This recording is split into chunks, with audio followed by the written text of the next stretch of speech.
not made a video in a very long time, so hi internet, and let me see if I remember how to do this.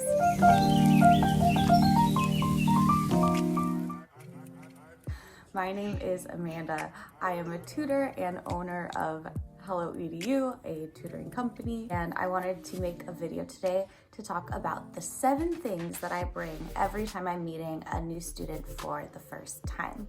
By the time you're about to have the first lesson, you probably have not spoken to the student yet. You've probably mostly communicated with the parent. As you get to know the student better, kind of figure out what their special interests are, you can start customizing worksheets. So if they like Minecraft, make Minecraft worksheets. If they like birds, do something like that. But for this very first lesson, the foundation is the trust between you and the student, and kind of just building that relationship and figuring out where they are at so you know how to pace lessons in the future.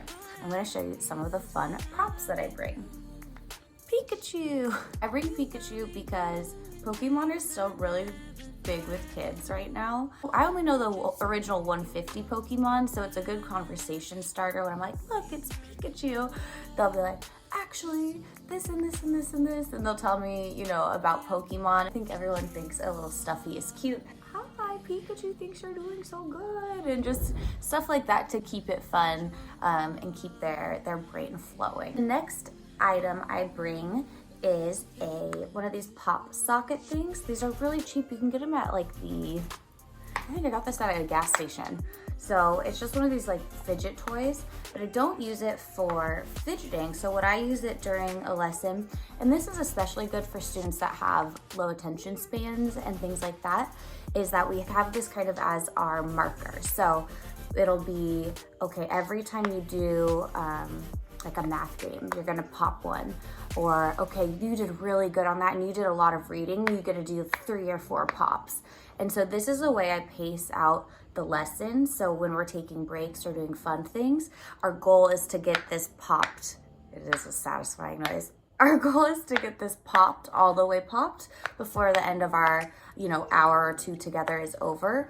And so that's a good way for us to have a visual cue for myself and the student to see how far along are we. Do we need to focus on more academic things, or do we need to focus, do we need to take a break so that they're able to focus? So this is a good tool to keep track of timing during the sessions. These cool glasses.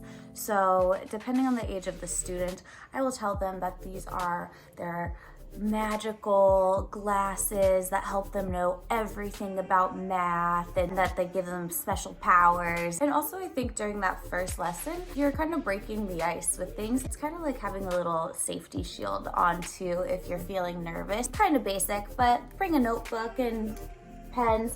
I'll write down if we were doing something and they're really interested in marine biology. Also kind of subtly interview the student during the lesson. So I'll be like, what's your favorite part about this subject? And if they're like, I'm really good at this and this, but I need help with this, or I hate this, I'll make notes of that just so I can remember for our second visit to make sure to bring some targeted materials based on their interests. So make sure to incorporate some things that they feel like they're good at. And so having a good mix of that helps them keep confidence throughout the lessons. Sriracha theme is optional. Crowd pleaser is this. Let me open it for you. A drum. And you can tell the students getting frustrated and be like, let's find our moment of and they're just like, where did that come from? What are you doing? You're wild. But they like it, and it's a good sound healing noise. It's not something you see every day either. Shout out to my mom who got me this. It's just a relaxing noise, and it really does kind of reset the vibe of the session if we kind of need a brain break. And it's just fun to do. See how there's numbers on here? I was thinking it'd be so cool to figure out a way to do some sort of math lesson with this using these numbers. So I'll be brainstorming about that. If anyone has any ideas on like ways to use this in an elementary math lesson, like have them maybe do the answer. Like, I guess I could do it for addition. Like, what's 1 + 1? And we'll go 2. My switch. This is good for at the end of the lesson when you are talking with the parent. I'll put on a game of like Tetris or some quick 5-minute game that they can just play with on here kind of as a reward, mostly for in-home, just because in the online sessions I usually do an email debrief, but when you're in the house with the parent anyways, it's nice to have, hey, go play with this while you go talk to your mom. So Nintendo Switch also on my personal list. The final thing, I guess I can't show you it, it's not really a prop, is your laptop, so maybe I won't leave that in the video. I hope that this video gave you some ideas of fun props, some icebreakers, some ways to expand on your lessons.